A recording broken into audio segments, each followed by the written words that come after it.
아내가 어이없는 사고로 우리 곁을 떠난 지 4년. 지금도 아내의 빈자리는 너무나 크기만 합니다. 스스로 밥 한 끼 끓여 먹지 못하는 어린아이와 남편을 두고 떠난 심정이야 오죽하겠습니까마는 난 나대로 아이에게 엄마 목까지 해주지 못하는 게 늘 가슴 아프기만 합니다.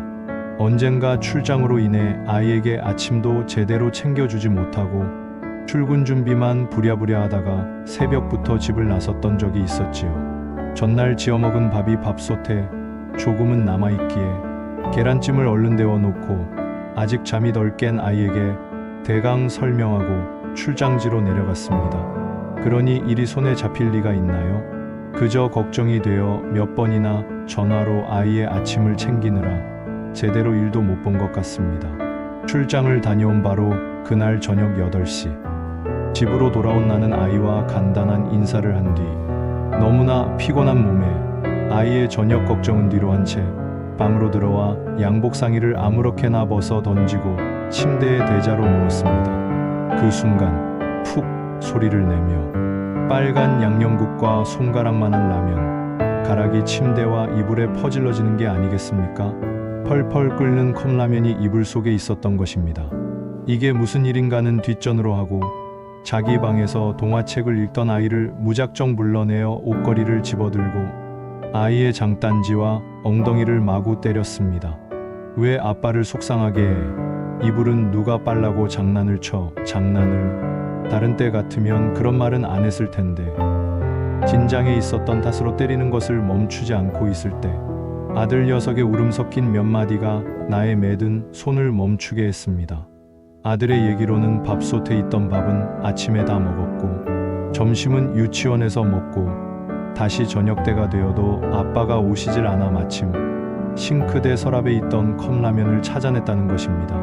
가스렌지 불을 함부로 켜선 안 된다는 아빠의 말이 생각나서 보일러 온도를 목욕으로 누른 후 데워진 물을 컵라면에 붓고 하나는 자기가 먹고 하나는 출장 다녀온 아빠에게 드리려고 라면이 식을까봐 내 침대 이불 속에 넣어 두었다는 것입니다. 그럼 왜 그런 얘기를 진작 안 했느냐고 물었더니 제 딴엔 출장 다녀온 아빠가 반가운 나머지 깜박 잊어버렸다는 것입니다.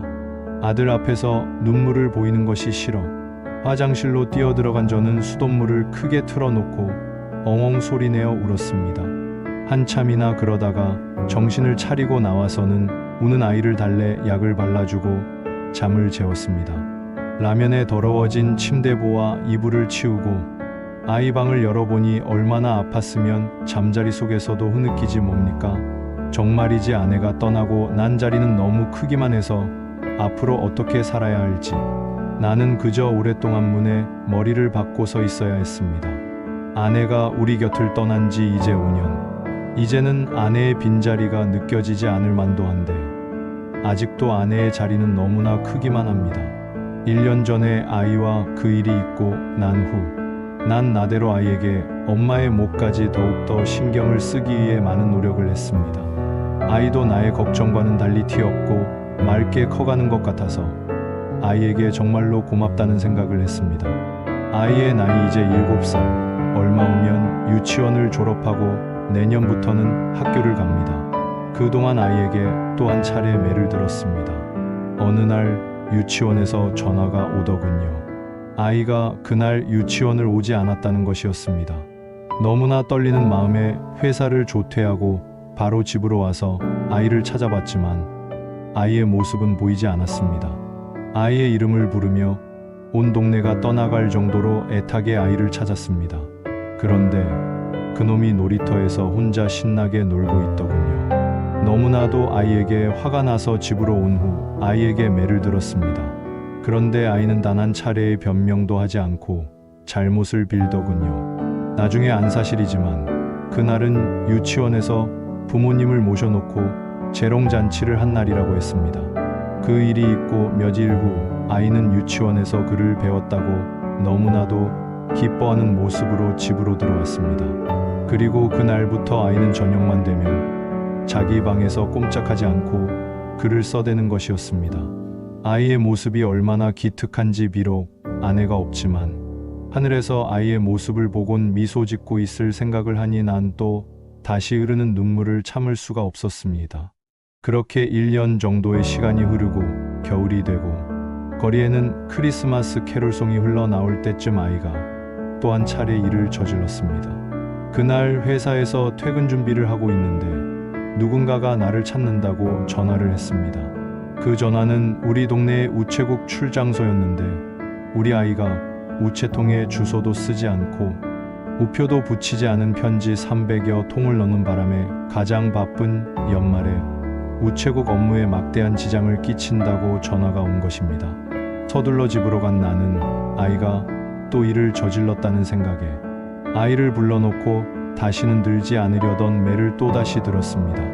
하지만 이번에는 아이는 변명을 하지 않고 잘못했다는 소리뿐. 아이가 그렇게 맞는데도 변명을 하지 않자 난 아이를 때리는 것을 그만두고 우체국에 가서 편지를 받아왔습니다. 편지를 가지고 온 후 아이를 불러놓고 도대체 왜 이런 일을 했느냐고 물어봤습니다. 그러자 아이가 울먹이는 목소리로 대답하더군요. 엄마에게 편지를 보낸 거라고. 순간 울컥하며 나의 눈시울이 빨개지는 것을 느꼈습니다. 하지만 아이가 바로 앞에 있는 터라 아이에게 티내지 않고 다시 물어보았습니다. 그럼 도대체 왜 이렇게 많은 편지를 한 번에 보냈느냐고. 그러자 아이는 그동안 편지를 계속 써왔는데 우체통의 턱이 높아서 자기의 키가 닿지 않아 써오기만 하다가 요즘 들어 다시 재보니 우체통 입구에 손이 닿길래 여태까지 써왔던 편지를 한꺼번에 다 넣은 것이라고 하더군요. 전 아이에게 무슨 말을 해야 할지 그리고 어떻게 말을 해줘야 할지 막막했습니다. 잠시 후 아이에게 난 이렇게 말해주었습니다. 엄마는 하늘에 계시니깐 다음부터는 편지를 쓰고 태워서 하늘로 올려보내라고. 그리고 그 편지들을 가지고 밖으로 나왔습니다. 주머니 속에서 라이터를 꺼내서 그 편지들을 태우기 시작했습니다. 그러다가 문득 아이가 엄마한테 무슨 얘기를 하고 싶었을까 궁금해졌습니다. 그래서 태우던 편지들 중 하나를 들고 읽어보았습니다. 보고 싶은 엄마에게. 엄마, 지난주에 우리 유치원에서 재롱잔치를 했어. 근데 난 엄마가 없어서 가지 않았어. 아빠가 엄마 생각날까봐 아빠한테 얘기 안 했어. 아빠가 나 찾으려고 막 돌아다녔는데 난 일부러 아빠 보는 앞에서 재미있게 놀았어. 그래서 아빠가 날 마구 때렸는데도 난 끝까지 얘기 안 했어. 나 매일 아빠가 엄마 생각나서 우는 거 본다. 근데 나 엄마 생각 이제 안 나. 아니, 엄마 얼굴이 생각이 안 나. 엄마, 나 꿈에 한 번만 엄마 얼굴 보여줘. 알았지? 보고 싶은 사람 사진을 가슴에 품고 자면 그 사람이 꿈에 나타난다고 하던데 엄마도 그렇게 해줄 거지? 그 편지를 읽고 또 다시 고개를 떨구었습니다. 도대체 이 아내의 빈자리는 언제 채워질까요? 아니, 영원히 채워지지 않는 이 자리는 나의 눈물로만 채워야 하는 걸까요? 정말이지, 아내가 떠난 빈자리는 너무나 크기만 해서 시간이 지나도 채워지지가 않습니다.